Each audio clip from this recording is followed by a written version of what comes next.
ngerusak-ngerusuin baklawi yang ada di ujung tanduk, saudara-saudara. Memang ada waktunya mereka naik, dan demi kedamaian NKRI, NU terlanjur memberikan kursi kehormatan kepada para habib, sementara mereka memakai kesempatan keturunan itu sebagai harga keduniaan. Jadi mereka cerita barang siapa cium tangan bolak-balik si baklawi ini, oh mereka akan diberkati dan akan mendapatkan syafaat nanti. Nabi sebagai keduniawian itu juga mereka gunakan bahwa keturunan itu, istri-istri perempuan mereka nggak boleh dikawini oleh non-baklawi. Ya, dalam kitab berjanji, saudara-saudara, yang dimaksud dengan dzurriyat itu bukan habib, tapi keluarga dekatnya. Sintudror Khatib Al-Atos ikut berjanji saja. Wa akram bihi min nasbim min sifatil jahiliyah. Jadi mereka jangan-jangan kemuliaan kanjeng itu dari segi nasab sebab keburukan jahiliyah. Jadi orang-orang yang membangga-banggakan nasabnya itu adalah kebanggaan jahiliyah, itu model jahiliyah. Dihidup-hidupin. Nah, kemarin si ini apa namanya, buktikan harus dengan buku nasab dan harus dengan tes DNA. Lo Rizik sudah dites belum? Lo mengomong doang. Ya, jangan-jangan kamu sendiri ini apa yang kamu lakukan ini sudah cukup. Orang sudah melihat bagaimana kejahatanmu selama ini. Dan membangga-banggakan kejahilian itu adalah sebuah metode yang dilakukan oleh orang-orang pada zaman itu untuk menipu orang-orang awam. Al-fahru bil ahsab, bangga dengan keturunan, bangga keturunan. Sayalah pemuda, itu yang harus saya omongkan. Jangan membangga-banggakan keturunanmu seperti manusia blonde si Har itu. Har, kamu ini nggak punya malu memang. Mau geruduk zaitun, kamu tongkronganmu kayak begitu, ngerokok aja. Orang ngerokok nggak boleh masuk zaitun. Ta'anul asab, menghina. Kalau orang sudah membangga-banggakan keturunannya, dia akan menghina keturunan orang lain. Nggak usah begitu, saudara-saudara. Suami istri aja itu selalu, entah suaminya yang menang apa istrinya yang menang. Itu turunan bapakmu itu begitu. Ini nih yang jahat dari omongan. Baik laki-laki yang menghina pasangannya, itu adalah kebobrokan mental yang terkutuk di dalam kehidupan rumah tangga. Itu nggak boleh. Ya, menghinakan nasab itu nggak boleh. Apalagi ngejek-ngejek Mahfud MD, nggak boleh. Sudah kalah dia. Apalagi Yusuf ya sudah kalah. Orang lain merendahkan keturunan orang lain.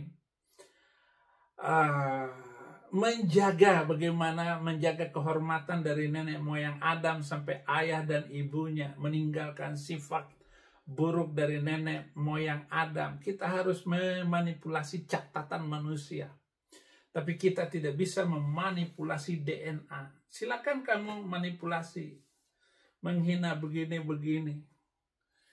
Tetapi kan ada anak keturunan jahat itu yang jadi pemimpin. Ada. Jangan coba-coba. DNA ini tidak bisa dihapus. Tuhan dalam diri kita. DNA Tuhan di dalam diri kita itu. Itu sebabnya orang Kristen, saudara-saudara, supaya diketahui ada namanya perjamuan kudus. Perjamuan kudus itu mengambil roti dan anggur. Roti itu perlambangan tubuh Kristus, daging Kristus. Anggur adalah darah Kristus. Nah, itulah DNA Tuhan yang mengalir di dalam kehidupan orang Kristen. Dan tidak ada kebanggaan di dalamnya itu. Jangan seperti Habib-Habib itu. Rangkaian nekloid tidak dalam DNA admin, timin, guanin, sitosin, bukan J, apalagi E, maka tertolak sudah. Jangan ngaku-ngaku silsilah. Karena apa? Tertolak semua. Lu mau cari dari mana bahwa kamu nyambung-nyambungkan keturunan Pulkusuntur? Orang sudah memang mungkin sama-sama Pulkusuntur. Di negara Konoha agama dipakai bisnis kepentingan, terutama politik, pilkada, pilpres. Ada dua pandangan tentang kaitan antara agama dan kemunafikan. Di satu sisi orang bodoh dan munafik memeluk agama tertentu, sehingga agama tersebut membenarkan kemunafikan dan kebodohannya. Dia rela untuk pindah agama, yang penting jabatannya naik. Sama ada kebobrokan mental manusia seperti itu. Hanya saya yang masuk agama bukan karena harta dan kekayaan. Saya tinggalkan semuanya. Karena kebenaran dari ajaran firman Alkitab ini memukau iman hati, pikiran saya, telinga saya. Atas nama apa lagi? Mereka menggunakan agama yang banyak kita lihat sehari-hari.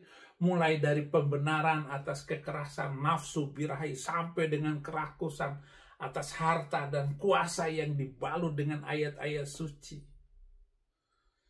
Kita dengar itu khutbah Balawi itu semua halusinasi menceritakan bahwa Habib Al-Muhdar belang kantung, kinting kantung. Ampun.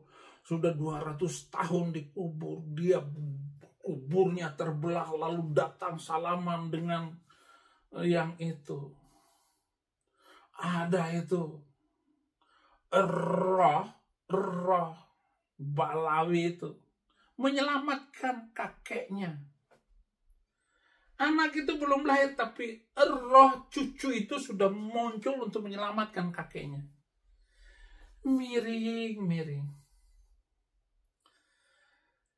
Jadi sisi lain agama itu sendiri sudah selalu mengandung kemunafikan di dalamnya. Dengan kata lain, jauh di jantung agama-agama ada hal yang membuat orang biasa menjadi munafik dan bodoh. Pandangan kontroversial ini yang hendak saya gali lebih dalam. Dan saya tusukkan kepada kebenaran-kebenaran ucapan-ucapan mereka itu. Jadi agama ini adalah lembaga yang dibangun berdasarkan pada seperangkat nilai dan prinsip tertentu yang menurut keyakinan mereka berasal dari Tuhan. Atau entitas transenden lainnya. Menawarkan arah kehidupan yang ideal pada pemeluknya. Arah kehidupan tersebut juga menurut keyakinan mereka akan menuntun orang ke surga. Tetapi surga yang indah yang lainnya itu dimanipulatif oleh nafsu manusia. Di mana nabi-nabi sebelumnya tidak pernah mengajarkan akan tidur dengan 72 bidadari. Di keyakinan saya menikmati. Luar biasa saudara-saudara. Barang siapa yang mati dalam medan perang jihad, itu dosanya nggak ditanya-tanya lagi. Pasti langsung masuk surga. Enak aja. Perang masalah apa saudara-saudara? Itu hanya bayangan-bayangan kosong. Jika melanggar atau melawan ajarannya, maka neraka. atau tempat terkutuk lainnya sudah siap menanti. Masalahnya pada prinsip dan nilai yang diajarkan itu, saudara-saudara. Jangan seperti Donditan ngomong ini terjemahan tahun ini tahun ini. Ajaran apa yang diajarkan di situ? Damai enggak? Lihat itu. Oh, kalau hukum Islam ini diberlakukan. Bayangkan, kata si Dondi itu. Di Amerika itu setiap hari itu terjadi kriminal. Karena tidak dilakukan hukum potong tangan. Jepang, kata lawan Donditan, Jepang itu negara paling aman di dunia, nggak berlaku hukum potong tangan. Lihat Dondi. Lihat itu negara-negara Arab yang sudah hancur itu. Orang Yaman di Indonesia itu ada 2.000 orang. Salah satunya sedang saya proses untuk dibawa ke sini. Karena dia ketemu saya di Bali, saya injilin dia. Terima Yesus sebagai Tuhan dan Juru Selamat. Bahkan para pemuka agama tersebut pun seringkali saudara-saudara tersembunyi melanggarnya, ketidakmungkinan dari prinsip nilai-nilai yang membuat banyak orang frustrasi.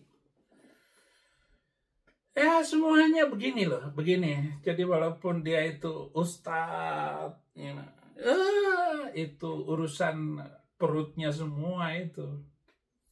Mereka selalu merasa kurang, berdosa dan tak berdaya untuk bagaimana agama ini harus dinaikkan. Mau menaikkan apa? Sudah jatuh.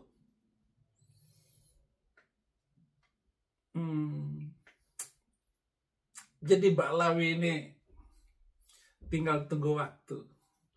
Dan kita biarkan saja. Mereka halusinasi seperti itu. Biarin. Terlalu banyak halusinasinya, saudara-saudara.